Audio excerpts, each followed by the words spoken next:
essay test, there are two types: extended response and restricted response. Of course, extended response essays are like what term paper, thesis, okay, with what many pages, right? Restricted response, on the other hand, is like what, like in 1 hour, 6 to 7 half-page essay questions. All right.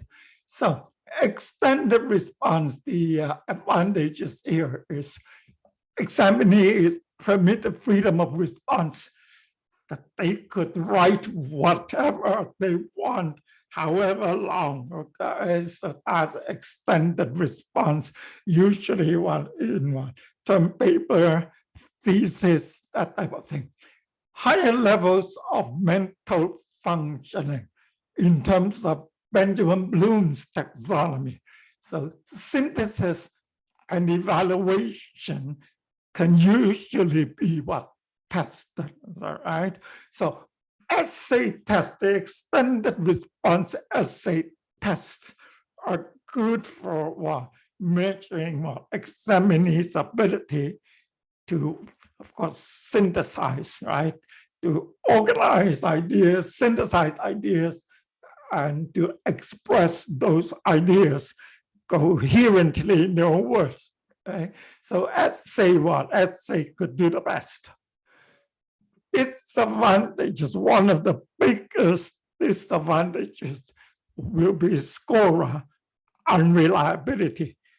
Okay, remember our previous lectures, the one essay answer scored by 60-some teachers, and the score ranged from 40-something to 93. Okay? And this study has been replicated many times. All right. Okay, scorer unreliability. So restricted response. Well, you have only a few questions, say short answers, not short answer, shorter answers, about half page, okay, 6 or 7 questions. So the advantages of the scoring is easier, okay, because in marking, and we will come to this later on, we could just rely on looking at searching for those important points, whether they are there or not. So marking, scoring is easier and minimizes somewhat the problems of reliability in scoring. Well, if marking is according to the point form, say you have so many points for this idea, so many points for that idea, then it doing this minimizes somewhat the problems of reliability in scoring. Disadvantages, by restricting the students' response, we are giving up a measure of students' ability to synthesize ideas and express them in a logical, coherent fashion. That is what essay is good in doing this. So by restricting the response, we are losing one part of this, right? Okay. Advantages of essay test. It is easier to prepare than multiple choice tests, all right?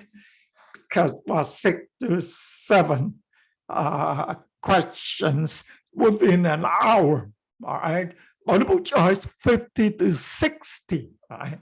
And then not just the question or the stem, also 4 to 5 alternatives, right?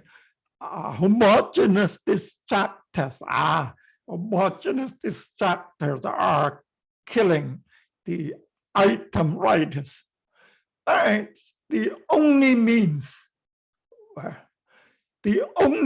to assess and examine his ability to compose an answer and present it in effective prose.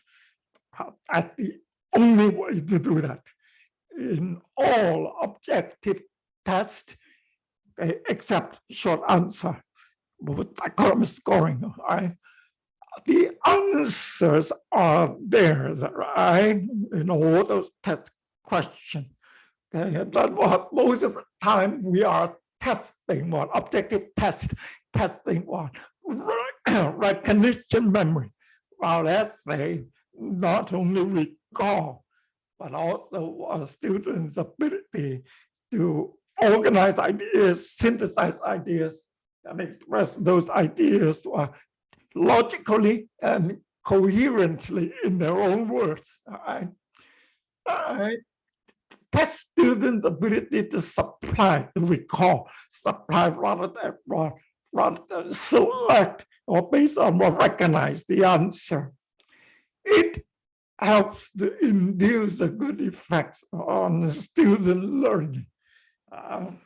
It is what here, not just looking what, just studying the points, but also study the how to connect those points, how to present the ideas coherently, the logic of presentation, that type of thing. All right.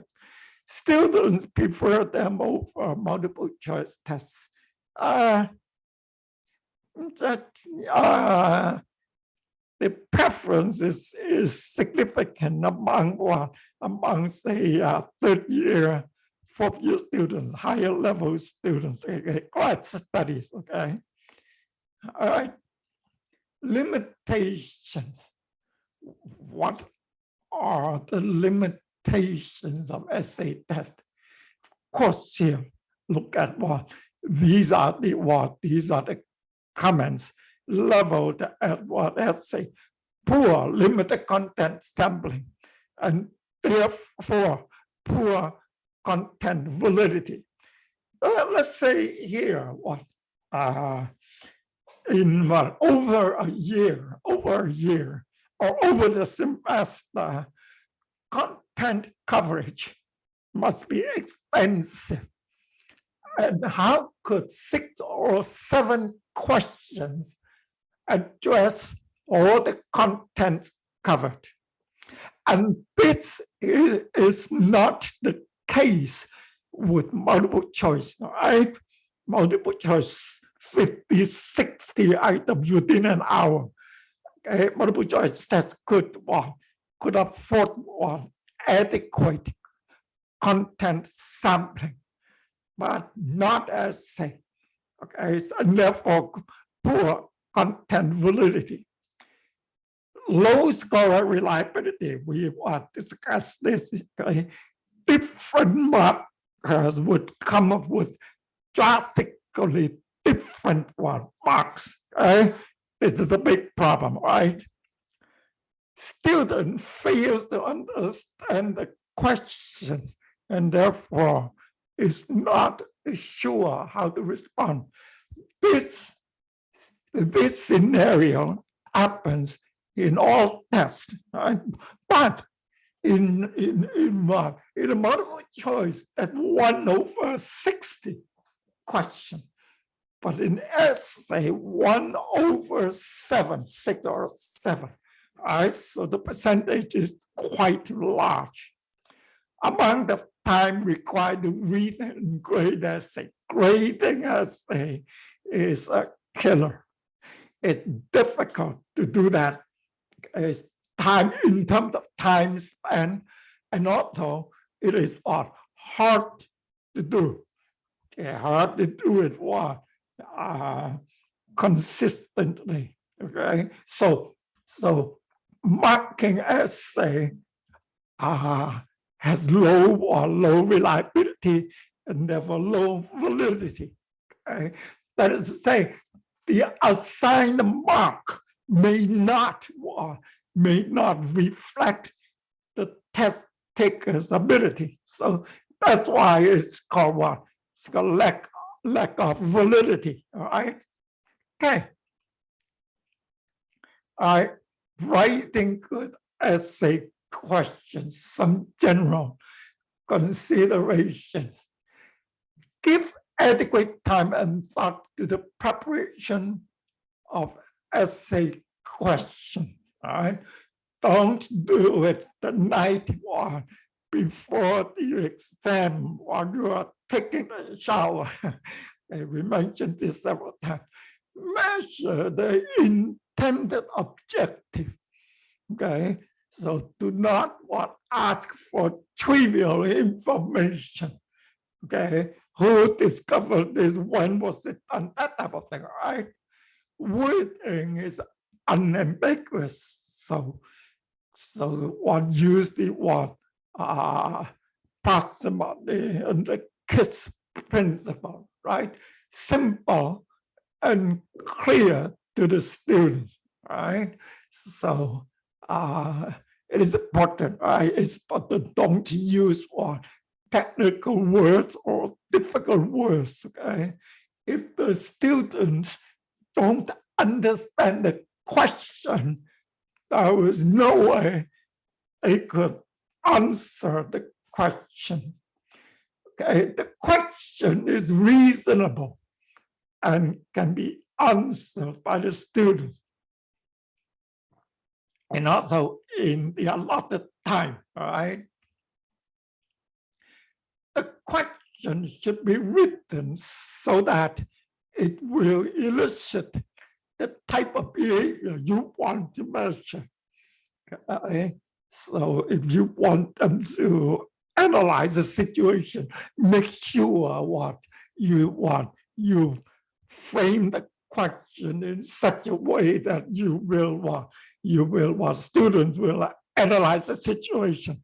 If you want them to compare, then tell them what to compare. Okay, that type of thing. Excuse me. A well-constructed essay question should establish a framework within which the student operates.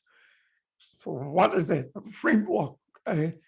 Well, a framework, we'll talk about the framework later on, okay?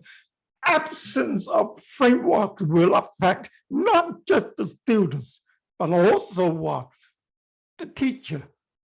It affect how teacher marks the paper, marks the exam, right? Okay, to provide framework, the teacher should do the following, okay? Delimit the area covered by the question. Say that is to say what? You just tell them that it is what your answer should be within these boundaries. All right. So therefore, in doing so, you aim the student at things that are within the boundaries. Use words that themselves give directions, like define, outline, illustrate, classify, compare, even evaluate, that type of thing. Okay, remember all those keywords in Benjamin Bloom's taxonomy. In that one of the overheads in that lecture. Okay, aim the student to the desired response. How to do that? Well, you have to be specific. Like, we would like you to think and organize along these lines and so on, right? So in this way here, you are very specific about what you want from their answer, what you want in their answer.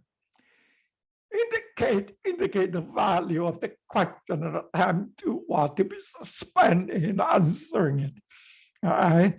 let's say, oh, this question is worth 50%. Oh my God, 50. That must be what quite expensive.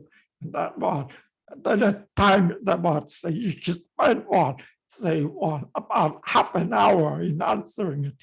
So this serves as what as clues to the student to aim them, say telling them that this question 50%, that means what is quite what I'm looking for what expensive answer, right? Everything. Right, good.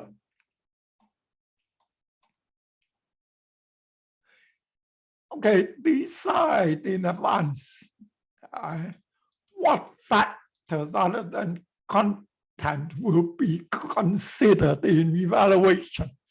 Spelling, punctuation, grammar, penmanship, clarity of expression. Okay. Peter Childward used to put out 1% for any mistake here. All right, up to what? Up to 15% for my thesis students. All right. Okay. Do not provide optional questions. Why? Well, valid comparisons of achievement. If you have, say, two different questions, okay, they are hardly equally difficult. Right? So how are you going to mark them? Okay, more lenient in in grading the difficult one, okay, more severe in grading the easy one. Okay, so and also when you have optional questions, some questions are easier, some are more difficult, some requires this kind of thinking or analysis, some may require evaluation. So the question, the different questions may not provide for for equal evaluation. All right, so therefore it will be difficult to compare a student with 70% achievement versus another one with 80%. All right. Okay. Difficult questions of equal difficulty, of course, here, and also here maybe with different levels of Bloom taxonomy. Okay, that type of thing. So that while all these are to be avoided. Now, knowing that you have optional questions, right? Motivation for the student to study all the material. I doubt that. Okay, I doubt that. Now, but optional questions are justified when students are not taught common materials. Say Nipissing has many sessions of English 101. So but they all share the same exam. If that is the case, then we need optional question, right? And because there are deviations from a common syllabus, from class to class, from session to session. Use a relatively large number of questions requiring shorter answers, say half a page answers, rather than just a few questions involving long answers, 2 to 3 pages. Well, of course, this is not what term paper. This is not a thesis. Okay? This is just like a 1-hour exam. Okay? Why? Well, When you do that, you have a larger number of questions, therefore broader content sampling. I brought a sampling of content. And also this here allows answers to be read more rapidly. Okay? Because in shorter essay questions, markers tend to look for the points. Okay? Look for the points. And also with shorter asking for shorter answers, it is a lot easier to aim the students to the desired response, okay? Because when it is short, it can be quite specific, right? Do not start with words such as list, who, what, okay? Because remember what Bloom's taxonomy, these words tend to evaluate at the knowledge level, right? Okay. Adapt the length of the response, capacity of the question and answer to the maturity level of the student. So this is one for elementary grades. All those essay questions should be much simpler. All right. So we would like to ease them in. Use the novel type of question wherever feasible. Doing that, we are likely to evaluate at least Bloom's application level, if not analysis, sometimes even synthesis and evaluation. Is that right? So the word novel is very important. Something the examinees have never encountered.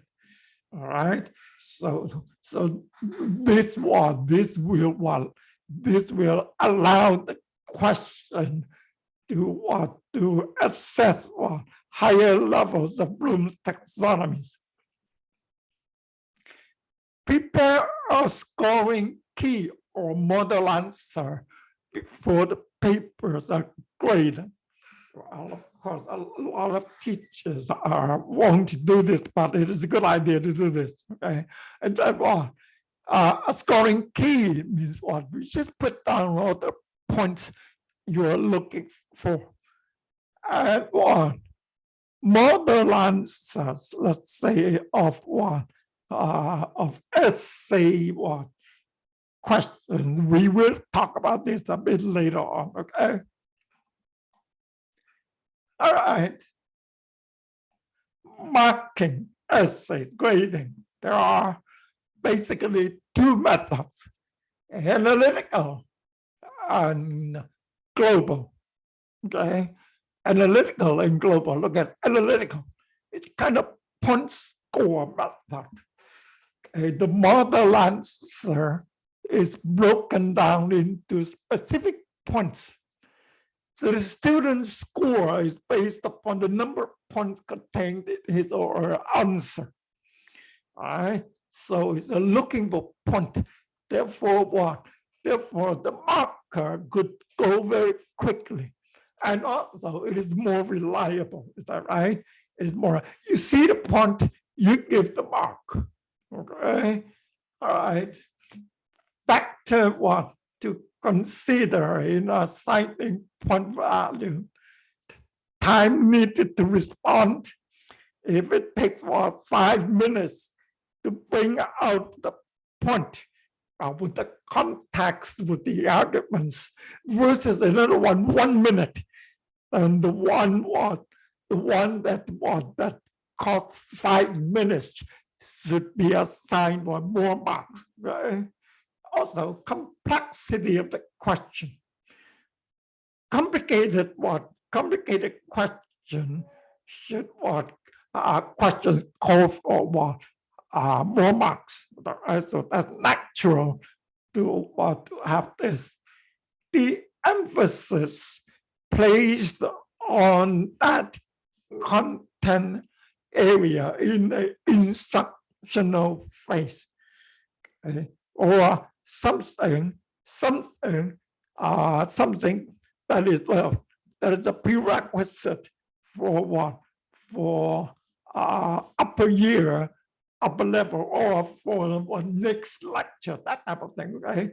They should what? They should what? They should be assigned more marks. Now, the advantages of analytical scoring can yield very reliable scores. Okay? That is to what? To counter the levies, or counter the criticisms of what? Of unreliability in grading essay, right? Because what? If the marker looks for just a point, and also what? And also the marker has put down what the points and how many marks for each point. That what? Then the marking should be what? Very reliable, right? Now, the very process of preparing the detailed answer may reveal such errors as faulty wording of the question, extreme difficulty of the question, and complexity of the question, unrealistic time limits. All right. So the advice is always what a good idea, an excellent idea to prepare the detailed answer. Okay. Now, the fine subdivision of the model answer can make it easier to discuss the grade given to the student. This point is what students, remember, students like feedbacks. And in a point form, it is a lot easier to discuss what the mark given, to discuss that with the student, right? Disadvantages, of course, is very laborious, okay, labor intensive and time consuming, okay, in doing this here, preparing for the answers. In attempting to identify the elements, undue attention may be given to superficial aspects of the answer. All right, so we just want to look for the points. Sometimes we miss the intricacies of the related content. All right. Global scoring. What is global scoring? Let's take a look at global scoring.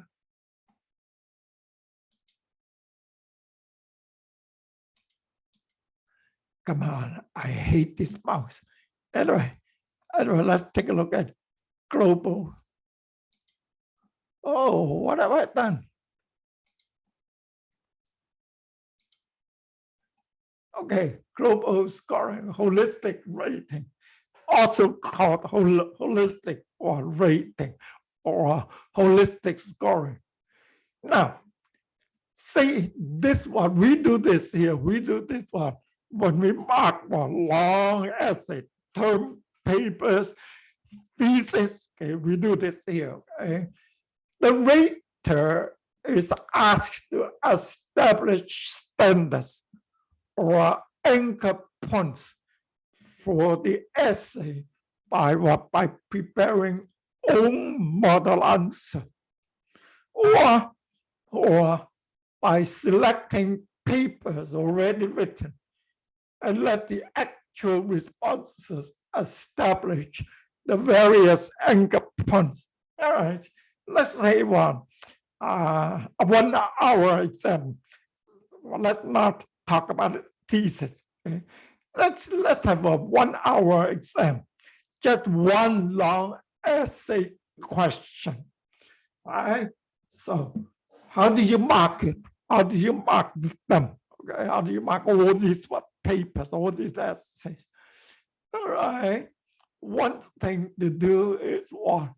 Is to select one.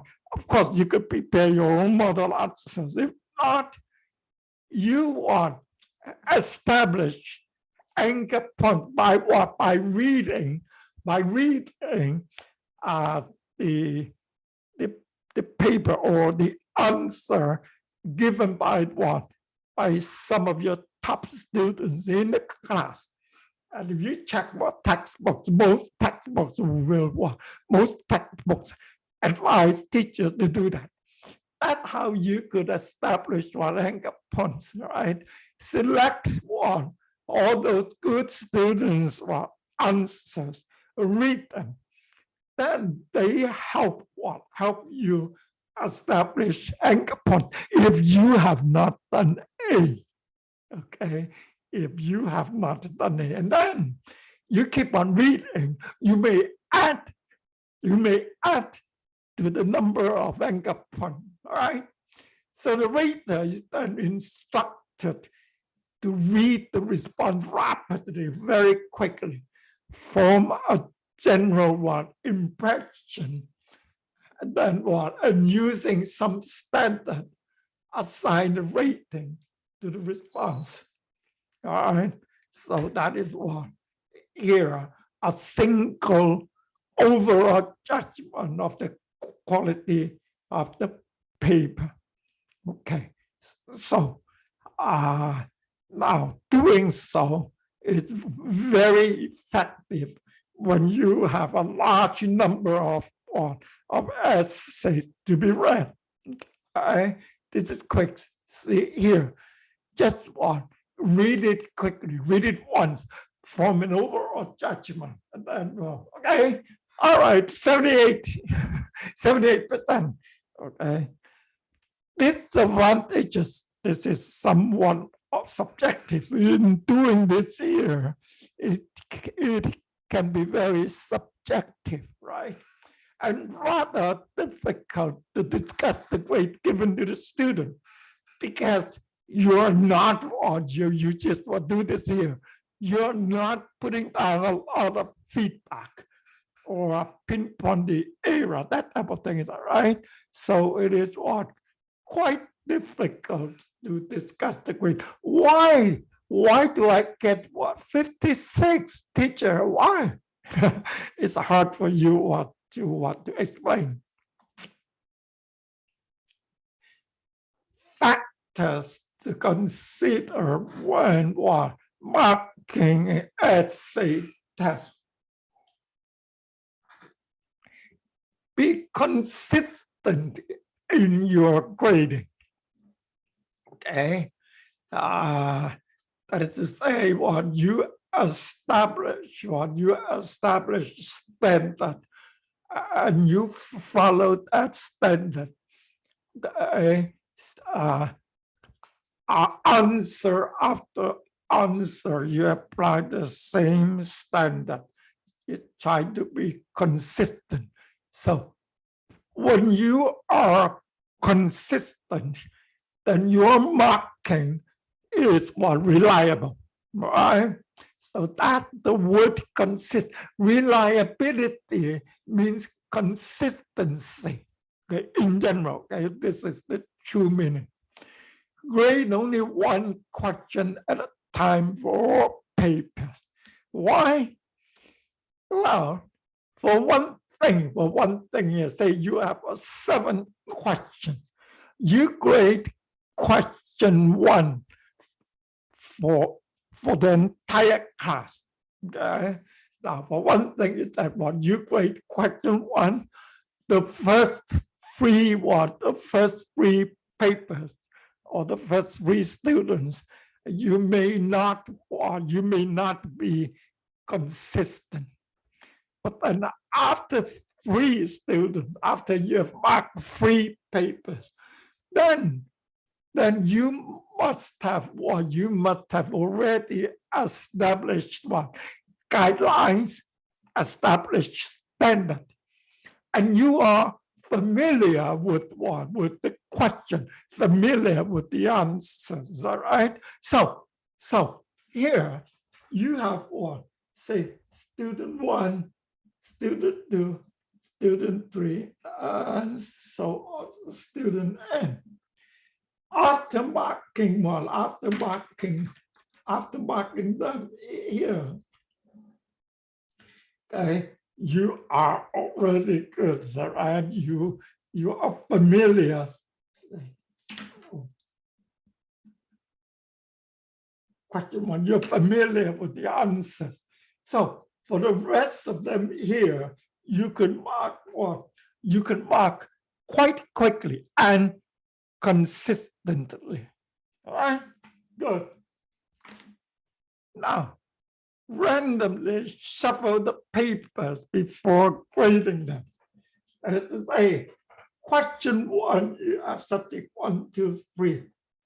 Question 2, if you don't shuffle, you are going to start up with the same subject.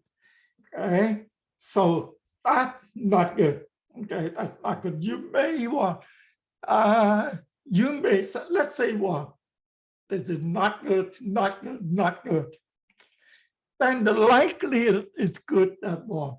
You expect them to be not good for question 2 as well. That tends to induce marking biases. So you don't do that. You shuffle like what? Like drawing card. Okay, drawing card. You shuffle the card. Okay. So here you may have what? Student 10, students 1, 19, students 1, 5.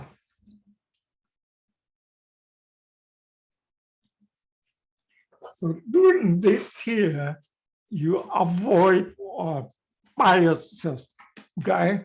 And also you mark question 2, mark the whole class, okay? So that you are familiar with, because after this, maybe after them, you have established what anchor points, you have established what guidelines, you have established standard. So you move very quickly. So you may ask at this point, well, Peter, then it would be unfair to the first 3, is that right? It would be unfair to the first 3 because you were lacking standard, you were lacking consistency, you were lacking guidelines at that time. Well, you could always go back and remark them, is that right? If you feel there is a need, you could go back to remark them. So it would be a lot easier, right? Okay, where am I? I try to score all responses to a particular question without interruption. Let's say halfway through, you break for lunch.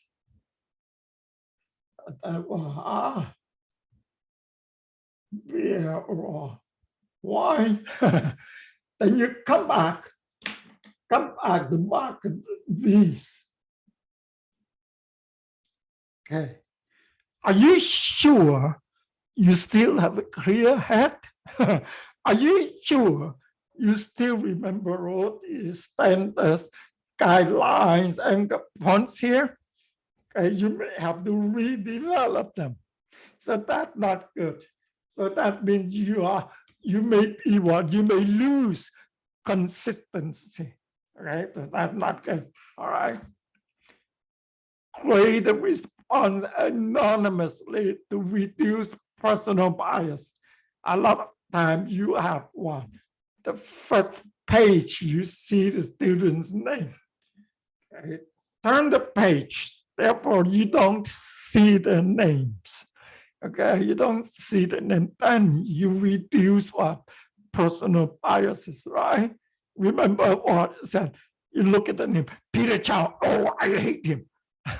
And what Peter Chow is in great danger of failing the course, all right? So don't do that. So you could flip it over, and just mark the questions. Okay, so you do that. Okay, the mechanics of expression should be judged separately from what the student writes. Legibility, spelling, punctuation, grammar, what is this? Structure of the expression, that type of thing. So you tell them the maximum point you will deduct for all this. Okay, for all this. Okay. If possible, obtain 2 independent readings of the test and use the average as the final score, or have the same reader grade the papers twice. Why? This is a technique to increase the reliability of marking. Well, let's say here you have mark, a single mark, okay, versus you have a mark. You have 2 persons marking it, person 1, person 2, and 1. And the mark, you use the mean of 1 and 2. So this one, you use the mean to assign or mark. This one, you use the single mark. And you assign the grade here using this, here using the mean of 2. And statistics has informed us that the reliability of this mark will be far greater than this. All right. So therefore, if you do this, you have 2 independent readings of the test, then you will have higher reliability in the marking. All right. Provide comments and the correct errors. Why do you want to do that? It takes more of your time, right? But then doing this provides an opportunity to teach the students, as well as to explain your method of grading the assignment. Okay? This is an error. Okay, your method of grading the assignment. Okay, so that is good, and students like comments. Students like feedback. Okay, set realistic standard, not too lenient to buy your students consent, not too harsh as a means to punish your students, right? So you don't do this, right? Oral exam. Now, oral exam is considered to be an essay exam. Okay, of course, it provides immediate feedback to both student and teacher. Immediate feedback, and you have facial expression of the teachers or the examiners. Most of the time, oral exam is master or PhD thesis defense, right? So here you receive some feedbacks. Okay, all right. Advantages can determine how well the student can, just like essay, can organize ideas, synthesize ideas, and express those ideas clearly, coherently, and logically. in their own words. All right, so that's good. And of course, here, in this kind of exam, it is much faster than written. Is that right?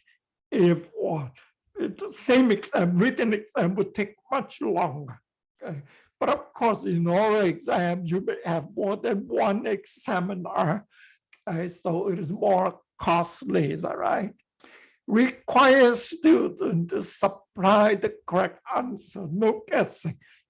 That is actually one of the advantages of essays, right? Supply, recall, okay, not recognition, and there is no guessing. But there is bluffing. Bluffing is very difficult to deal with. Okay,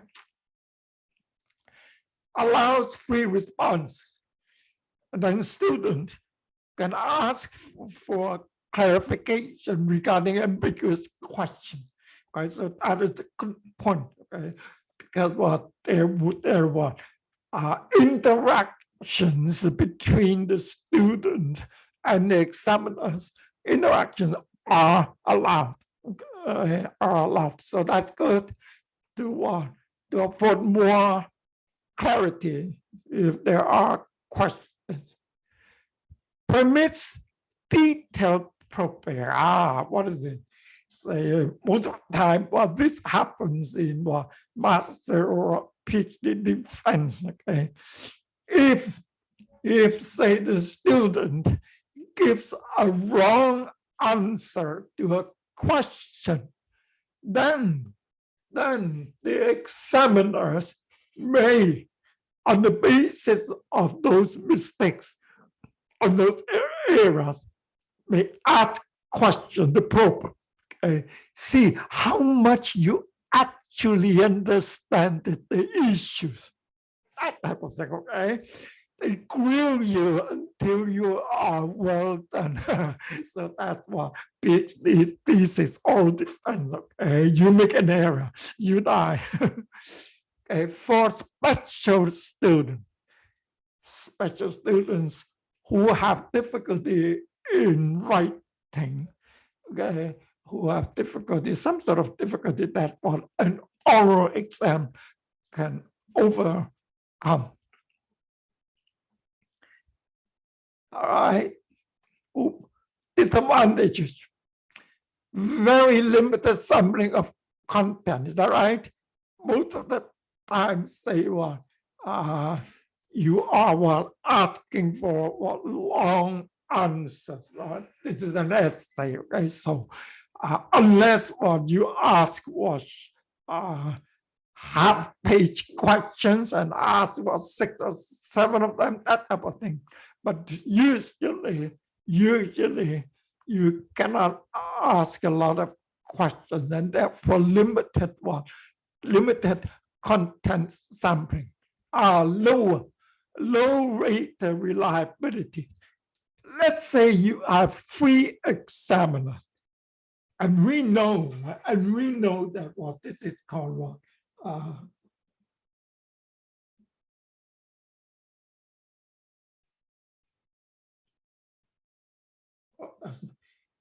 interrate reliability.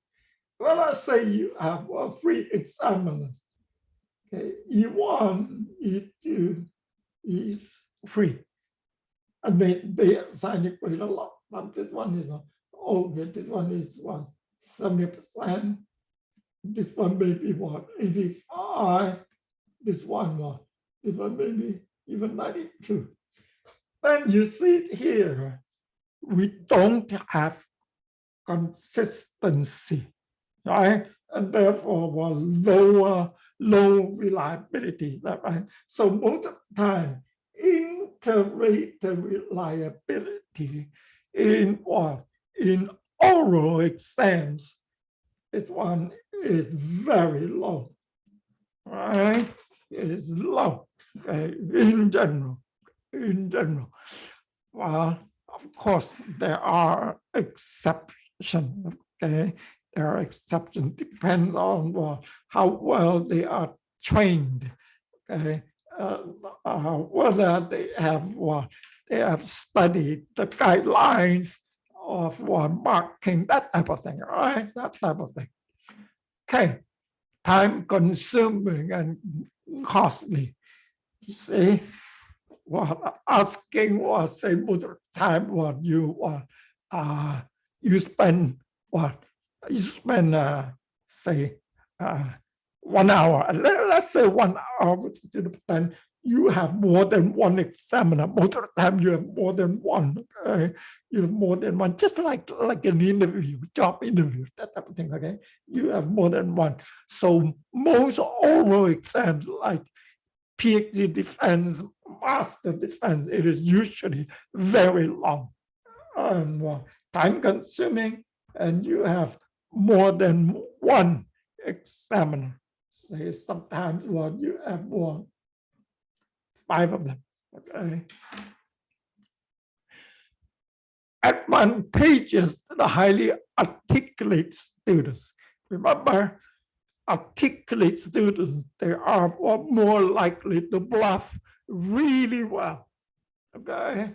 Well, let's say you have 2 students, right? Let's say you have 2 students. Student A, student B. Okay. Both of them, they know, let's say, assume they know exactly the same amount of the content area. Okay. But A could, eloquent speaker, could articulate her understanding really well, good English, okay, good grammar, good expression. B, stumbles here, stumbles there, and that type of thing. Okay, not a fluent speaker, or not fluent enough, not articulate enough, and the likelihood is very, very good that A's performance will be rated far better than B's performance. So that is the problem of articulation, right? And also bluffing. Okay, be very careful. Most examiners will be affected by bluffing. That is to say, the person who could bluff well will likely receive higher marks than those who don't bluff well or who don't bluff. Okay. Oral exam often encourages lack of planning. This is true. Examiners, they may come up with just a few questions. That's it. But then they have no overall plan. Okay, that type of thing. Why? Because one of the reasons may be depending on the answers. If there is an error, and they may want to probe into from this era, probe to see how much the examinee actually knows, right? That type of thing. Here, this one is not good. No record of examinee's response for future action. Once the exam is over, it's passé. There is no recording, most of the time, no recording. Even up to this point, I don't think PhD or master's defense, at least not in Nipissing, not that I know of. Okay? None of those are recorded. Okay? So once the exam is over, when the exam is over, no record. You cannot complain or you cannot verify anything. Is that right? Once it's over, it's over. Quite unlike written essay exams, right? Written essay exams, you have the written part, right? So they are good. You have record. All exams, no record. Good. Okay. Thank you.